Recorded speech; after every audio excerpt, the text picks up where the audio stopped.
অন্য দিনের তুলনায় আজ সকালের রুটিনটা একটু চেঞ্জ হয়েছে। আজ সকালে উঠে পরেই প্রথমে ফ্রেশ হয়ে নিয়েছি, মানে একদম স্নান করে নিয়েছি। তারপরে ব্রাশ করে এই যে এক গ্লাস শরবত খেয়ে নিলাম। এত গরমে এক গ্লাস শরবত খেয়ে পেটটা খুবই ঠান্ডা থাকে, আর এমনিতেই তো এখন শরীরটা একটু অসুস্থ।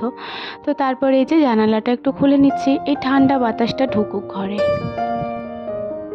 Hello everyone, good morning. কেমন আছেন সবাই? আশা করছি সবাই খুব ভালো আছেন, সুস্থ আছেন, আর আমরাও বেশ ভালো আছি।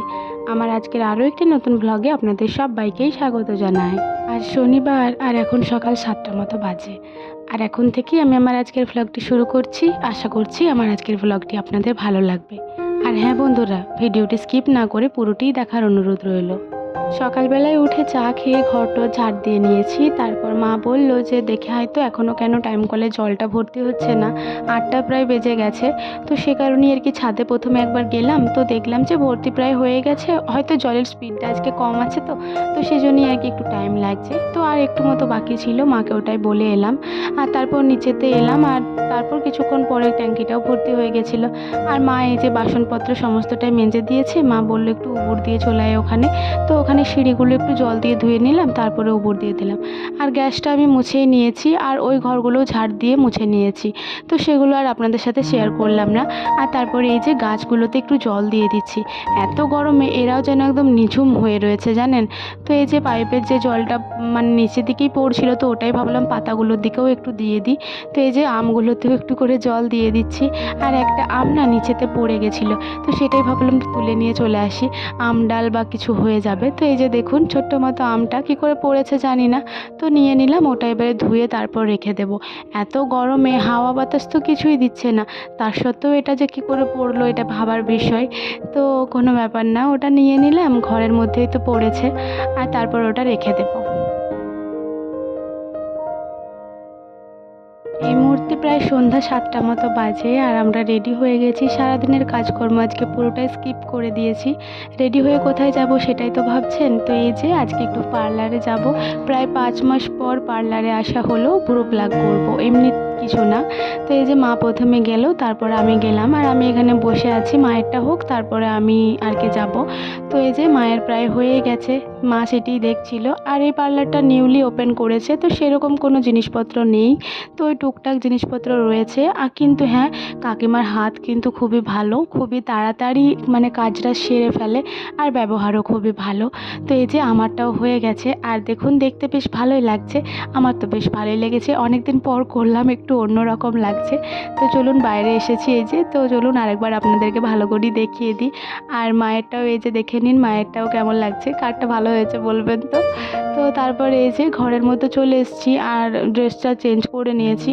আর তারপর ভাবলাম ব্যাগটাও একটু গুছিয়ে নিই। আমার ব্যাগ তো গোছানোই আছে, মানে আমি তো সমস্ত জামা কাপড় নিয়েই এসেছি, তো সবগুলোই তো আর নিয়ে যাব না। তো যেটা যেটা আর কি পরবো মাকে তাই দেখিয়ে দেখিয়ে আর কি সমস্ত জামা কাপড়গুলো প্যাকিং করে নেব। সত্যি বলতে এই গরমের মধ্যে না আমার একদমই যাওয়ার ইচ্ছা নেই, কিন্তু গুরু বাবার মেয়ের বিয়ে না গেলেও তো হবে না। তো প্রচণ্ডই গরম, আর আমি কীভাবে যে শাড়ি পরবো আমি সেটাই চিন্তা করছি। তো মাকে তাই বলছি যে তুমি একবার এসো, আমি একা একা কীভাবে কি প্যাকিং করব, তুমি একবার দেখে গেলে তো সবটাই ভালো হয়। তো মাকে ওই জন্যই বকছিলাম। আর এই যে অনেক জোরে ডাকলাম, তারপর এলো, আর তারপর এই যে দেখিয়ে দেখিয়ে আর কি সমস্তটাই প্যাকিং করছি। আসলে কি জানেন তো, মা থাকলে না মাকে না জিজ্ঞাসা করে আমার কোনো কাজটাই হয় না। তো এই যে মাকে সমস্তটা জিজ্ঞাসা করে করেই আর কি করে নিচ্ছি। তো এই গোলাপি শাড়িটা আর নেবো না, মাকে বললাম যে তুমি কি পরবে তাহলে নেব। তো মা বললো যে না না আমি পরবো না। আর এই যে হলুদ শাড়িটা নিয়ে নিচ্ছি, এটা আমার মা পরবে, এটা আমারই শাড়ি। আর একটা শাড়ি আছে আমার হলুদ, তো ওটা আমি আমার শ্বশুরমশাইকে বলেছি ওইদিকে নিয়ে যেতে, মানে আমার শ্বশুরমশাইও তো যাবেন, তো উনি ওটা নিয়ে যাবেন। আর আমি আর সেরকম কিছু নিলাম না, মানে আমি আসলে ঘর থেকে আনতে ভুলেই গেছিলাম ওই শাড়িটা। তো তারপরে এই যে আমার বিয়ের শাড়িটা নিয়ে নিলাম। আমার বিয়ের শাড়িটা না আমার বিয়ের পরে একবারও পরা হয়নি, আর একবার পরেছিলাম ভিডিও বানানোর জন্য, তাছাড়া সেরকমভাবে কোথাও গিয়ে পরা হয়নি। তো ওটাই নিলাম, বুনুর বিয়েতে পরবো। আর এই চুড়িগুলো আগের দিন নিয়ে এসেছি, নিয়েছি, আপনাদের সাথে তো শেয়ার করাই হয়নি। কয়েকদিন আগে মার্কেট গিয়েছিলাম, 2 দিন আগে। তো এই যে এই চুড়িগুলো এনেছিলাম, দেখতে খুবই সুন্দর। কালকে সকালে আপনাদেরকে ভালো করে দেখাবো। তো এই যে ওটাই পরে নিলাম, আর যে কটা জিনিস আর কি এখন পরা যায় ওগুলোই পরে নিচ্ছি, নয়তো আমি আবার ভুলে যাব। আমার খুবই ভুলো মন। তো এবারে মানে জামা কাপড় তো সবটাই প্যাকিং হয়ে গেছে। তো এরপর কি করব, যে যে মণিহারিগুলো আছে ওগুলোই সমস্তটা নিয়ে নেব। মাকে তাই বলছিলাম যে মা সোনার কানেরগুলো পরে যাব নাকি। মা বলছে যে না, বিয়েবাড়িতে সোনার জিনিস একদমই পরে যাবি না, সমস্ত সোনার জিনিসগুলোই খুলে দে। তো আমি সোনার রিংগুলো পর্যন্ত খুলে দিলাম, আর তারপরে মায়ের কানেরগুলো পরে দেখছিলাম যে কেমন লাগে। আর যে কটা জিনিস নেওয়ার আর কি মণিহারি, ওগুলো সমস্তটাই নিয়ে নিলাম। আর শুধুমাত্র নাইটি দুটো ঢোকানো বাকি আছে, তো ওটাও রাত্রের মধ্যে আমি ঢুকিয়ে নিয়েছিলাম। আর এই সাইড ব্যাগটা আমি আর নিয়ে যাব না, মায়ের একটা সাইড ব্যাগ নিয়ে গেলেই হবে। আর কালকে না সকালবেলা আমি চুড়িদার পরেই যাব, কারণ বাসে করে যাব তো, আর আমার প্রচণ্ড শরীর অসুস্থ হয়ে যায় বাসে করে গেলে। তো চুড়িদার পরেই যাব।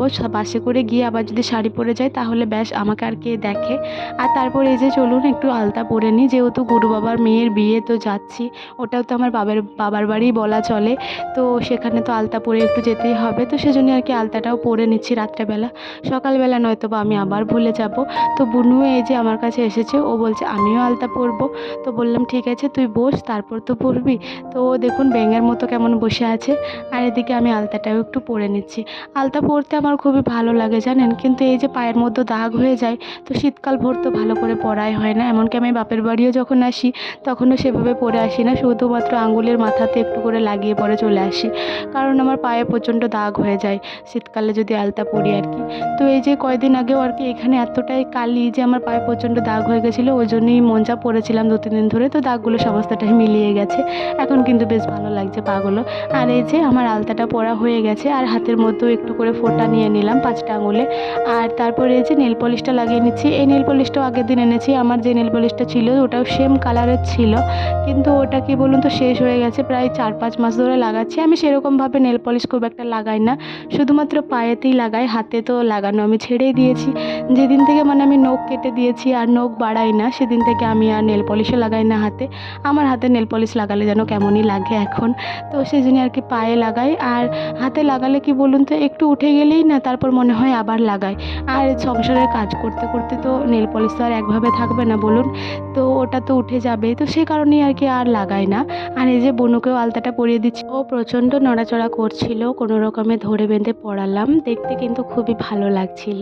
বন্ধুরা আজকে তো কোনো কাজকর্ম শেয়ার করা হলো না, আবার যেহেতু 2 দিন ধরে বিয়েবাড়ি যাব, তো সেখানেও আমি সেরকম কোনো কাজকর্ম হয়তো শেয়ার করতে পারবো না। শুধুমাত্র আমরা যে মজা করব, বিয়েবাড়ির যেরকম নিয়ম কানুন, ওগুলো সমস্তটাই আপনাদের সাথে শেয়ার করব। ব্রাহ্মণদের বিয়ে আমি এই প্রথমবার দেখব, তো সেটা আপনাদের সাথেও শেয়ার করব। তো সেটা আপনারা একটু দেখবেন এবং কমেন্ট করে জানাবেন। আর আমার আজকের ভিডিওটি আমি এখানেই শেষ করে দিচ্ছি। সবাই ভালো থাকুন, সুস্থ থাকুন, আর অবশ্যই সাবধানে থাকবেন। আবারও দেখা হবে।